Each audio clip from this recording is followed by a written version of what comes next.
Welcome to the Imperfect Brand series, where we have a conversation around the imperfections of what we're doing every day.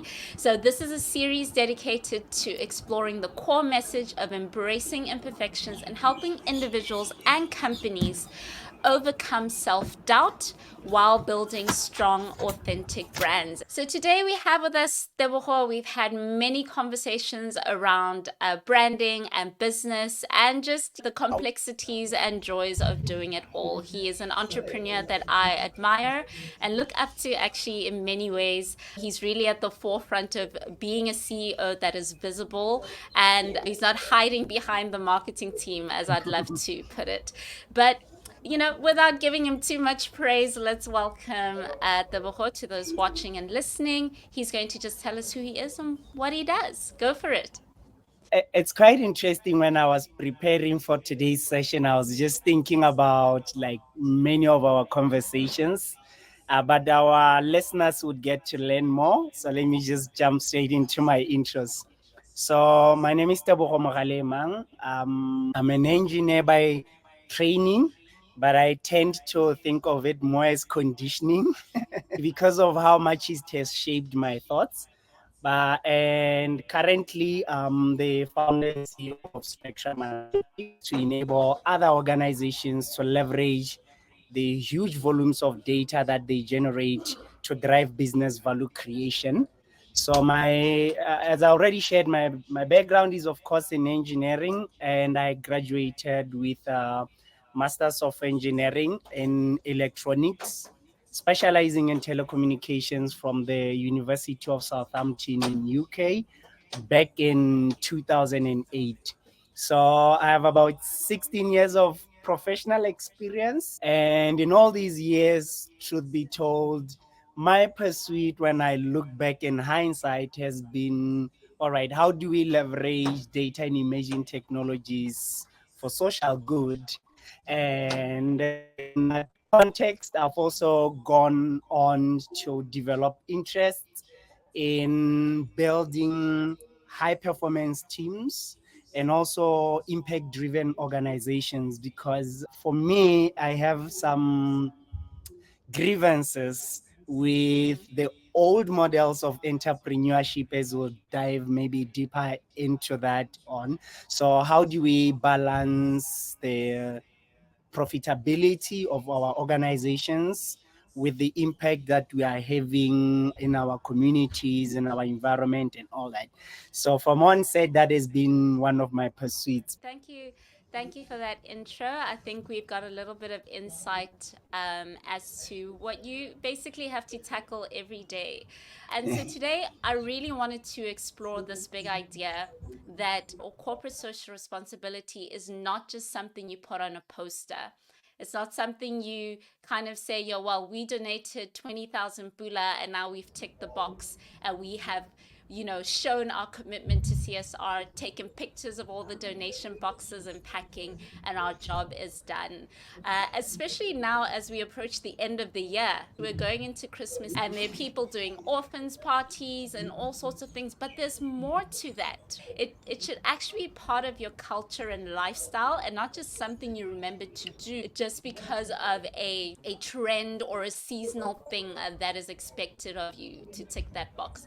So maybe you can just give us some insights on what is the proper way for businesses to incorporate volunteering and service-based initiatives as part of their everyday? Like, how do we bring alignment as an African business? I love the fact that you are mentioning this in the context of our African entrepreneurial landscape and the businesses that we need to build. Because unlike entrepreneurs in many places where the level of poverty, the community challenges, they've managed to really advance their communities, and these are not like as much of a problem as it is in Africa. So what you just said means, as Africans, we, because of the social challenges around us, means it's kind of difficult to separate our businesses from our communities because of Mm. just being behind and all that. So, with what we do, if we care about making impact in our communities, first, it has to start with authenticity, promise and what we do, and then what we do on the ground. And I think that's, for me, the foundation of really acting in alignment with what you said, building businesses that create the desired impact in our communities. And the challenge then is that we still have these traditional businesses where you could put down mission, your vision, your values down on paper, and are never lived by anyone. And none of, like, maybe the people within the organization can even remember like the mission statement or the company's values, which then meant the organization's culture itself is not intentionally cultivated in alignment with the organization's values, which is why during December and other periods, we see this corporate posturing. Want those who are observing us to look at us and look at a single action and say, oh, this company cares about this. But if we are genuinely authentic, it has to be more than that. It has to be something we pursue throughout the year. It has to be something that we continuously reflect around and ask, are we living to the ideals that we have professed? Are we embodying the values that we have put down? Are we on the right mission? Are we creating the impact that our African community deserve? And that's how sometimes I find the whole kind of practice really frustrating. And our communities deserve better, and we deserve to build better organizations that could create a positive impact in our communities throughout the year. I love the terminology you used there. I think you said corporate posturing. So many business leaders are maybe perhaps intimidated by showing up publicly, right? Because they feel that they have to package themselves a certain way or look a certain way. And I actually think that same amount of caution or care can be applied to when we say, I have a CSR initiative and it's part of our company and organization. The level of consciousness that we should have towards a commitment or a promise that we're making to the public in saying this is where we invest our time and money should actually be held of high regard. Not because you must now become like a philanthropic organization and all of that. It's just saying the values that you are saying to the public as a promise should actually be something that is lived out. And I also love that you highlighted that there is a gap, and it's a very obvious gap, right? Yeah, but perhaps that also adds another layer to hide, in that the Yeah. company already exists, but then it has to think to make it an afterthought that they then Mm. need to act responsibly. Why can't it be something that is built into the organization's identity from inception? And I think that's where the challenge is, because, like in my previous response, I had said that companies put down these well-written mission and vision statements and values. Why can't we build the responsibility towards communities in that, and not make it something we think about as an afterthought? I'm not saying CSR programs are not important, but I think in making this an afterthought, we neglect purpose for profit when we start, and then we try to pursue purpose through initiatives that are divorced from how we make money. And I think that's where the problem really begins. Sure, that's powerful. That's actually changed my perception a lot. The first pillar or the first step is purpose, right?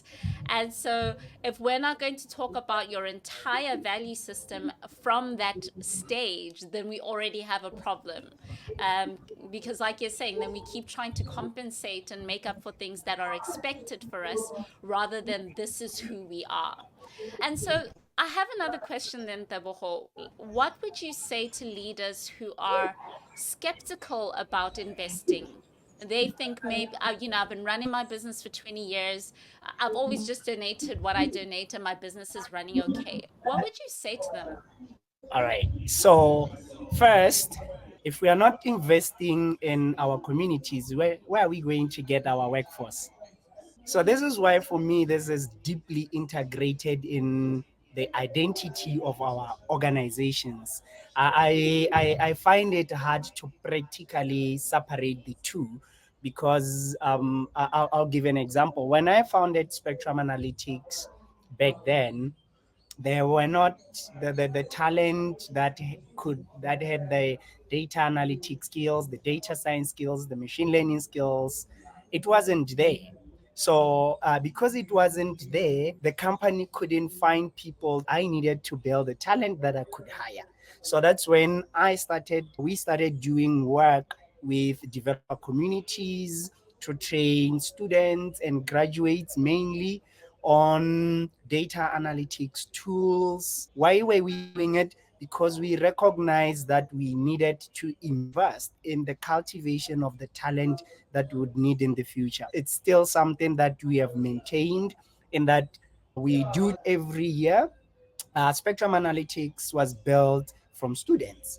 When everyone within the company started with us, they didn't have experience. Most of them were fresh graduates. Some of them had not graduated from uni. So for me, I don't think of that as CSR per se, but it can be seen to be. I wanted in helping developer communities as well. It was me declaring and living our values. I want to build a continuously learning organization. So, and for me, it's not learning in the context of school, but learning in continuously building our capacity to achieve our purpose and ambitions. So the development of our communities for me is inseparable from our company.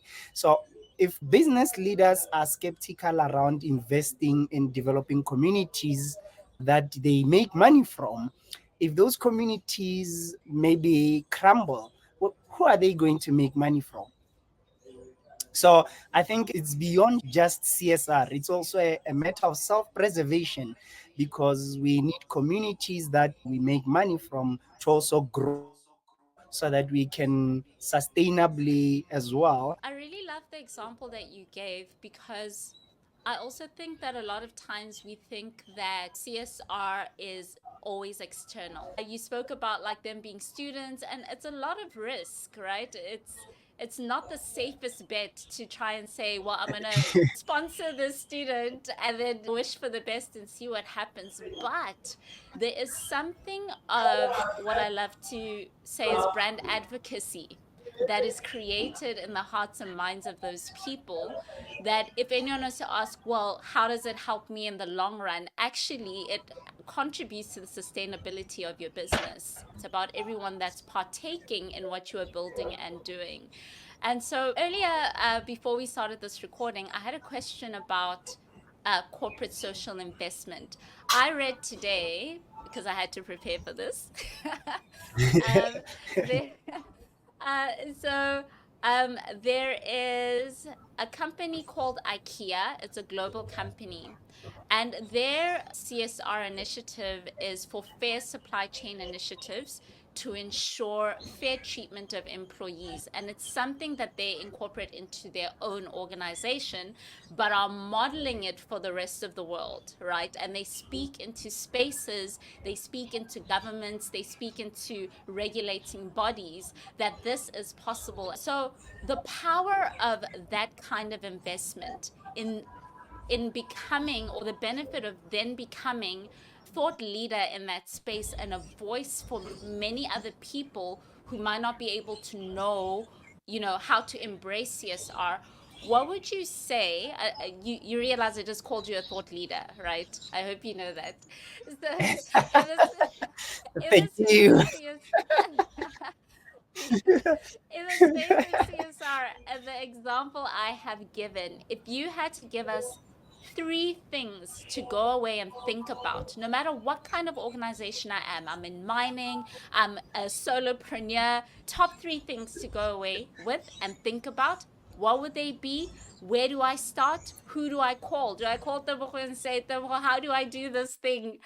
Because I've been doing CSR all wrong. What would you say? We unfortunately lost connection with Tebogo after almost diving into the corporate social investment side of things. But I think we are going to be back at this again.